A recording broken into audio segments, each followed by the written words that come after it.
What's up, guys? It is Kelly from Kelly's Unexplained, and welcome back to my channel. Today is day 2 of my 12 days of Christmas. If you missed yesterday's day 1, go check that out. I'll put the link up at the top. I went to a Krampus haunted house. It was amazing, and I'm going to link all my social media platforms right there. So if you will, go check me out on all of my social medias. I will be there for you. Don't forget to subscribe to my channel. Hit that like button. Ring the bell. All of it. Those of you who are new to my channel, it is about true crime, the paranormal, myths and legends. I cover it all. Today's video is about Krampus, the devilish sidekick of Santa. Let's get started.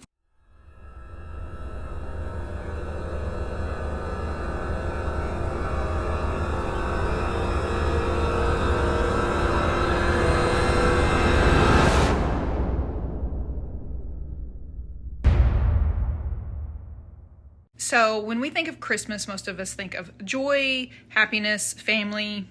Others think of bills, stress. According to the Krampus legend, there is a dark side to Christmas. There is nothing like story times of Christmas about children being eaten, drowned, and dragged off to hell. Stories about Krampus appeared as far back as the pre-Christian era. The story covers a host of countries, including Austria, Germany, Italy, the Czech Republic. Most stories depict him as the not-so-friendly companion of Santa Claus, kind of like the good cop, bad cop. Santa rewards those that have been good according to his naughty list, and Krampus punishes those that have been evil all year long.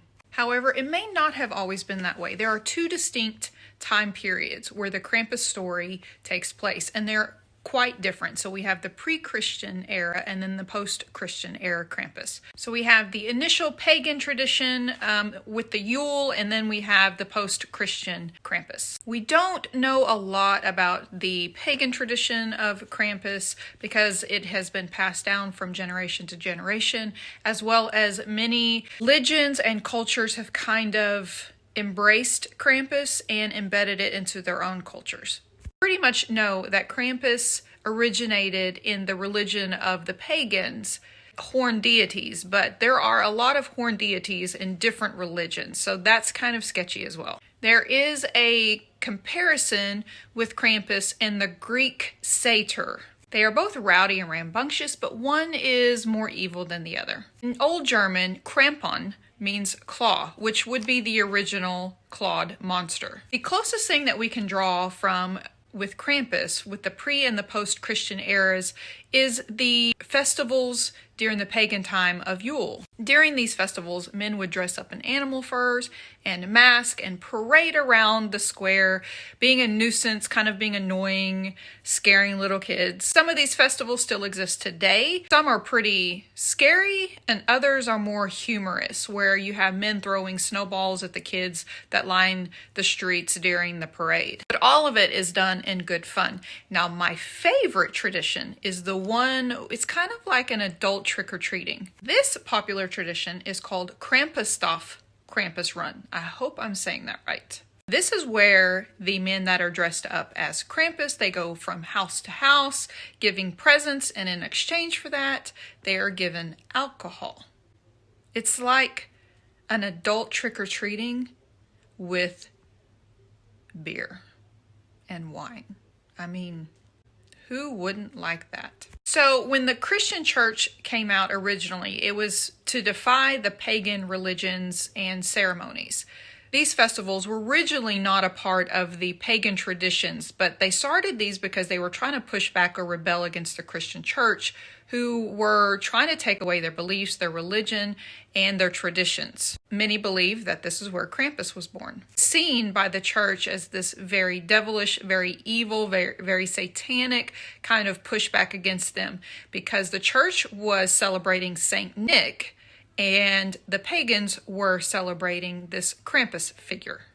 As a compromise, the Christian church tried to add St. Nicholas to the Krampus run so that you would have kind of a good and an evil together as a compromise to their traditions and the Christian traditions being intertwined together. Around the 11th century, St. Nicholas stories started to become very popular in the European countries. At this point in history, Krampus now began to serve St. Nicholas as kind of a monster in chains doing his bidding. And this figure was represented by hooves, a lot of fur, huge claws, huge teeth, and just looked like a big hairy monster with horns. Of course, they tried to make them look as devilish as possible. Similar to Santa Claus today, St. Nicholas would deliver presents to the good kids all year long, and he would take his list of who was naughty and who was nice and give it to Krampus,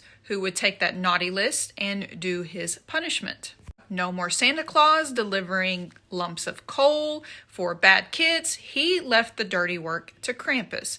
And he was often put in chains so that he would look subservient and submissive to St. Nicholas and Santa Claus. Nicholas and Santa Claus symbolized good, and Krampus symbolized evil. Krampus would carry around a sack, kind of like the one Santa Claus did, but instead of using it to deliver presents, he would use it to stuff kids in and drag them off to hell. And if you were extremely bad that year, you were going to get drowned or eaten alive instead of taken off to hell.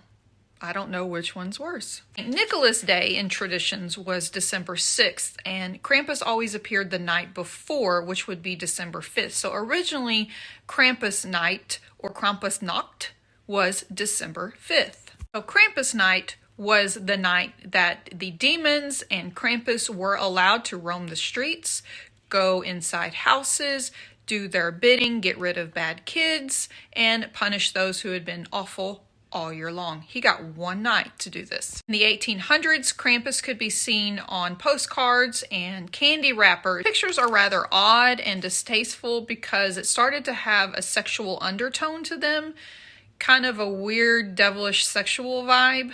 I don't know who thought of that. I guess they thought sex sells, so let's make it more interesting. And instead of being scary, Krampus kind of became more comical and funny and goofy. What's really cool is that these festivals are still taking place today in Austria and Germany and many parts of Europe. They're really, really cool. When I was doing research for this video, I was watching some of these runs and it totally would take place in this. My goal is to go to Germany, and one day it's on my bucket list, and just witness this, be a part of this. I mean, how cool would that be? They also have these runs in North America in some of the German culture cities here. Totally, I'm going to look that up and try to visit one of those if I can ever get down to Germany. Of course, parents use these stories to their advantage so that they could scare their kids all year into being good. They also, I've read, that parents will leave painted twigs around the house, like kind of a golden twig, so that they remind the kids, hey, you see that twig, Krampus is going to get you. Today in many cultures, you see Krampus as kind of a Disney villain, kind of like Maleficent in a way. To me, I think it holds a hidden message of history that there's good and evil in the world. There's a whole yin and yang, and I think that that's the biggest message here, and it's been around for a long time. So that is day 2. I hope you learned a lot about Krampus. I know I did whenever I was researching this, and I had fun with my horns, keeping these around for a while. Thank you so much for having me today. Check me out tomorrow for day 3. Don't miss it. Love you guys. Bye.